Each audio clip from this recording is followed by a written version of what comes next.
Welcome to my channel. I'm Gary Wiryawan, and today I'm going to share to you my most used Micro Four Thirds lenses in 2022. Let's go!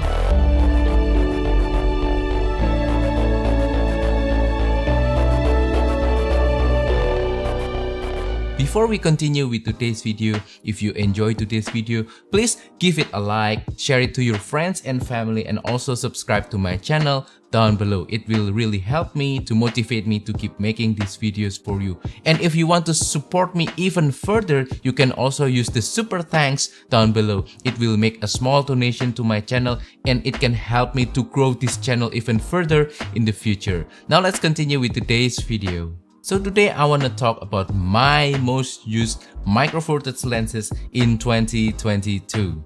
2022 this year has been a really unique year for me, photographically speaking. I've been able to travel again finally after the pandemic last year and 2020 as well. So we went to Iceland earlier this year, and that was one of the highlights of this year because Iceland was one of my dream locations to photograph. Also recently, I tried to force myself to always bring my camera everywhere I go with me and try to photograph every day. I always try to find something interesting, something that's unique, and then try to share it in YouTube as well. So that's something new for 2022. And also, I've been forcing myself to use telephoto lens more often because I'm not really a telephoto guy. I'm more of a wide angle kind of guy. So I want to force myself and, try to come up with interesting things using telephoto lens and just try to open up my mind to be outside my comfort zone this year. And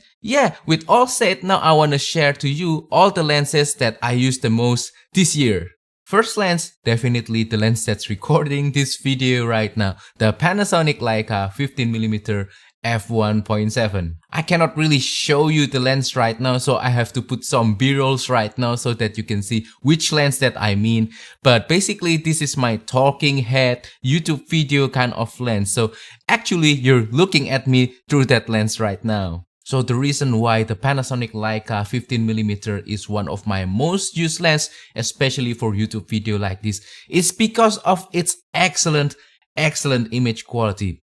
Everything looks very sharp, everything looks very contrasty. It's just overall very pleasing. The colors are also really nice. So that's the main reason I use it for YouTube most of the time. And also f1.7 aperture, it really helps to give me a slightly blurrier background as you can see behind me. That's just the f2. I didn't put this lens to f1.7, but already at f2 it's already dreamy and blurry, and I really like that. And also it's good for low light as well. If I use this lens for low light photography or video, the f1.7 aperture really helps. I also really enjoy the focal length 15mm of this lens. It's a nice balance between wide and telephoto.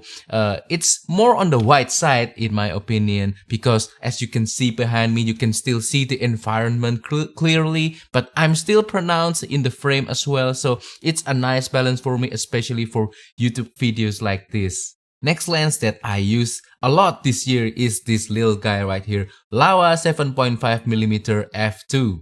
I used the Laowa lens a lot for my Iceland trip. This was my main landscape scenery lens for when I wanna get a lot of things in the frame, because this is an ultra wide angle lens. And also for aurora photography as well. Wow, I managed to capture an aurora with this lens as well.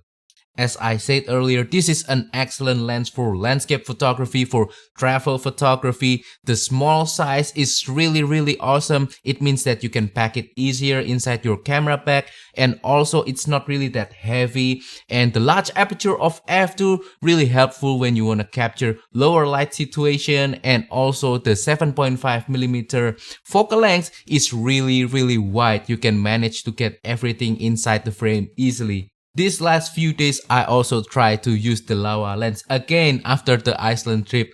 More often for everyday photography, when I see some nice scenery of paddy field or something, just a little bit everyday landscape photography kind of thing, and the Laowa lens work perfectly. There are only two things that I don't really like from this Laowa lens. First is the vignetting. Vignetting is quite bad with this lens, and with vignetting also comes flare problems as well. It's quite bad with the Laowa lens, but that's quite normal for wide angle lens. And the second problem is manual focus. This lens is a manual focus only, no autofocus. Actually, manual focus is not really a big deal for me because it's really easy anyway for a wide angle lens. You can easily calculate the hyperfocal distance and you can just get everything in focus anyway, even at f2. But still, when I went to Iceland, I managed to get some pictures that are blurry because I missed the focus, because the lens inside the bag, the manual focus ring turned by accident and ended up giving me blurry pictures. But anyway, still a great lens. I can highly recommend this lens, and certainly I will still use this lens a lot next year. Next lens that I use the most again is the Panasonic 14-140 f3.5 to f5.6. This is also the best when it comes to travel photography because this is an ultra zoom. It goes from moderate wide 14mm all the way to 140mm telephoto. So whoa, look at that. It's like cheating. You can have everything with just single lens. I use this lens a lot again in Iceland. It was fantastic. The image quality is sharp enough in my opinion. Most super zooms are not this sharp. This is one of a kind in my opinion, and also it has a great stabilizer for when I want to capture some video or do photography in slower shutter speed. And also it's not that heavy, although this is a little bit big.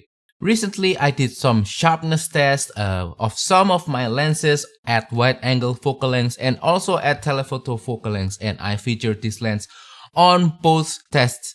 And I managed to find out that at wide angle focal lengths from 14mm to 18mm, this lens is plenty sharp. It manages to beat some of my other wide angle lens, and wow, that just makes me so happy to have this lens. And also at telephoto focal length, although it is not as sharp as the pro grade lenses, it is still good enough in my opinion. The picture still has a lot of contrast, still has a lot of detail, so that you don't have to worry using this lens. You can still get perfect sharpness in my opinion. And yeah, the convenience of having just one single lens, you don't have to change lenses when you want to switch from wide angle to telephoto.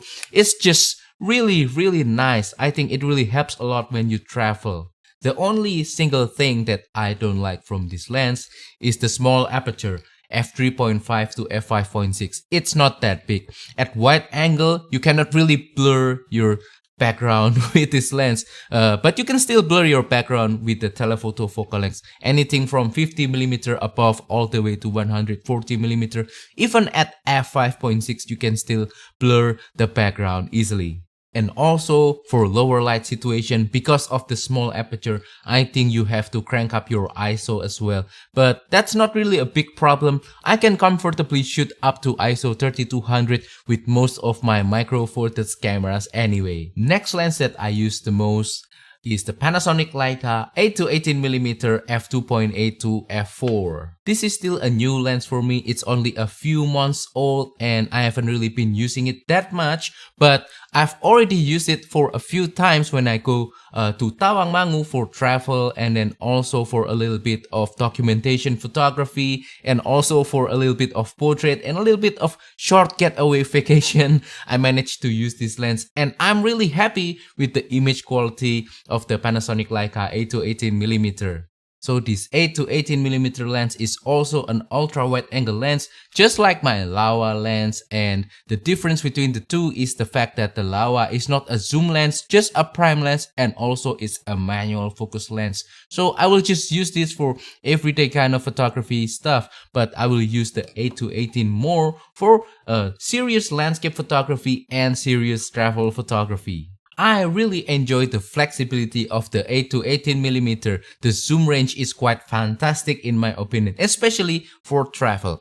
At 8mm, it'll give me that ultra wide focal length, perfect for getting everything in the frame, for landscape photography, for scenery. This is just so excellent. And I can zoom it to 18mm and that'll give me a fantastic focal length for environmental portrait, for a little bit of street photography, for when I wanna get a little bit of details while maintaining the environment. Ever since I got the 8 to 18mm, I rarely use the 12 to 35mm again because this overlaps, and I found out that I don't really shoot that much between 25 to 35mm anyway. So now I use the 8 to 18 more often. Next most used lens of 2022 is this little guy right here, Panasonic 20mm f1.7. Wow, I'm having so much fun with this lens this year, especially after I got my new camera body, the Panasonic GX85. This combination of the 20mm and the GX85 is always with me everywhere I go, and I'm having so much fun trying to come up with some different compositions to photograph anything interesting every day. So I use this a lot for general purpose photography and video, for street photography, for food photography, for environmental portrait. The 20mm really works well in that regard. Compared to the 15mm, the 20mm, if you're shooting portrait or street photography, will emphasize your subject more compared to the environment, and I like that. I can isolate the subject easily with that compression, with that tighter focal length. This lens, the 20mm, just like my Panasonic Leica 15mm, also have that f1.7 large aperture. It really helps when it comes to lower light situation so that I don't have to crank up my ISO too high, and also it really helps for background blur, especially at 20mm. It is more compressed, it is a little bit tighter compared to the 15mm, so the background blur is much smoother. Image quality with the 20mm is fantastic. Everything is sharp, there's plenty of details, there's plenty of contrast, the colors are nice. I just really enjoy the pictures taken using the 20mm. And also look at how small it is, especially with a smaller camera body like my GX85. It is almost pocketable. Well, not clearly pocketable, it's not really that easy to fit inside your pocket, but you can easily put it inside your everyday bag and just have a camera with a nice lens everywhere you go with you. The only thing that I don't really like from the 20mm f1.7 is the autofocus. It is great, especially with Panasonic Lumix bodies, especially the newer ones, but it's not as fast as my Panasonic Leica 15, my zoom lenses, my 8 to 18. Well, it's slightly slower, but not really that bad. So just something to keep in mind. Another most used lens in 2022 is this little guy right here, Olympus 45mm f1.8. This is another fun lens that I bring with me every day together with my 20mm, and the 45 has been really useful for close-up shots, for portraits, for detail shots, that kind of stuff. I really enjoy using the Olympus 45mm, especially these last few days when I started to bring this lens everywhere I go. 45mm is really a tight focal length. It's much tighter compared to the 20mm, so the subject is going to stand out even more. There's very little environment and the background blur is so pronounced, it's so creamy, it's so nice with this lens. Image quality taken using this lens is top notch, it's really sharp. I did a sharpness test, and at 45mm, this is one of the sharpest lens that you can buy. And also it's not that expensive, and also it's not big at all. It is small, it is very tiny, you can easily put it inside any camera bag. As I mentioned earlier, I'm not really a telephoto kind of guy. I much prefer wide-angle lens. But with the Olympus 45mm, I finally changed my mind. Wow, I'm having so much fun with this. I started to take more portraits with this thing because I enjoy the image quality out of this lens, and it's just so small, it's just so easy to carry around. I always have it with me. So now I'm really enjoying telephoto a little bit more thanks to this Olympus 45mm lens. Another most used lens this year is the Olympus 75mm f1.8. Although I don't use the 75 as much as I use 45, I'm quite surprised by how much I try to use the 75 as well. I try to force myself to bring this lens to a travel photography, to Tawangmangu with my friends to take some portraits and also for some distant shots, and I'm blown away with the quality that I get from this lens. So every now and then I'll try to bring my 75 to go out and shoot something with the 75. The only problem with the 75 is the focal length. It's quite long. It's much longer when compared to 45mm. So it's not as flexible as 45mm. If I have to choose one, I will usually choose the 45mm. But when the placement of your subject is correct, when the environment is correct and everything aligns, the 75mm will give you the best possible result. The longer focal length of 75mm combined with the large aperture of f1.8 will give you the most background blur. Background blur shot using this lens is so creamy, so dreamy, it's so smooth, so nice. I just love it. This is excellent for isolating your subject when you're doing portraits. Image quality produced by this Olympus 75mm lens is the best of the best. Sharpness wise, this is one of the sharpest micro four thirds lenses in the planet. I did some sharpness tests of telephoto focal length lenses, including the 75mm, and unsurprisingly, the 75mm wins hands down. It is the sharpest micro four thirds lens that I ever got. Colors, contrast, details, everything is also nice with this lens. So if image quality is the utmost importance to you, then 75mm is the answer. Next lens that I use the most is the Panasonic 35mm to 100mm f2.8. So ever since I got the Panasonic Leica 8 to 18mm, I started to bring out the 35 to 100mm f2.8 as well, because this is like the perfect duo. 8 to 18, 35 to 100, ultra wide angle, telephoto, and it just covers a lot of ground. I don't really miss the gap between 18 to 35. I have my 20mm for that if I need to, but the 35 to 100 starts to be used a lot, especially for portraits, for detailed shots, and also for family event as well. I really enjoyed the flexibility of the zoom range from 35 to 100mm. Image quality taken using this lens is excellent. It is sharp, it is contrasty, it is punchy, the colors are nice.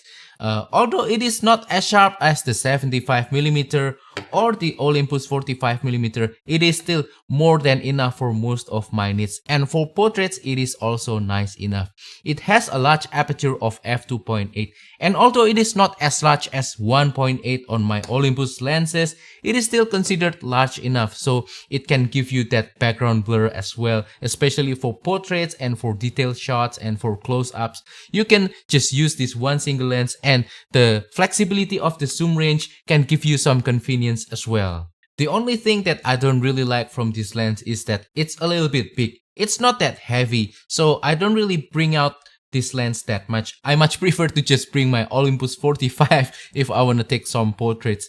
But for more serious kind of stuff, I will still use the 35 to 100 2.8, especially if I need a zoom lens. Last but not least, this is technically not a lens, it's a camera. But my thinking is that this is a lens with a built-in camera. And the next lens that I use the most for 2022 is the Panasonic LX100.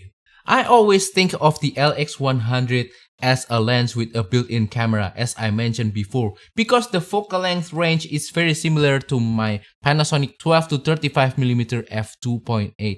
However, with a built-in camera already, I'm sorry if this sounds really weird, because usually it's camera with built-in lens, not lens with built-in camera. But with a built-in camera, with the 12 to 35 right here, equivalent, I can have a camera that's always ready with me, with a focal length that's very flexible from moderate wide angle to mild telephoto all the times. And that's the beauty of the LX100. The Panasonic LX100 is excellent for everyday photography and video, and also for travel, because the combo of this built-in lens and the camera is very small. It is almost pocketable.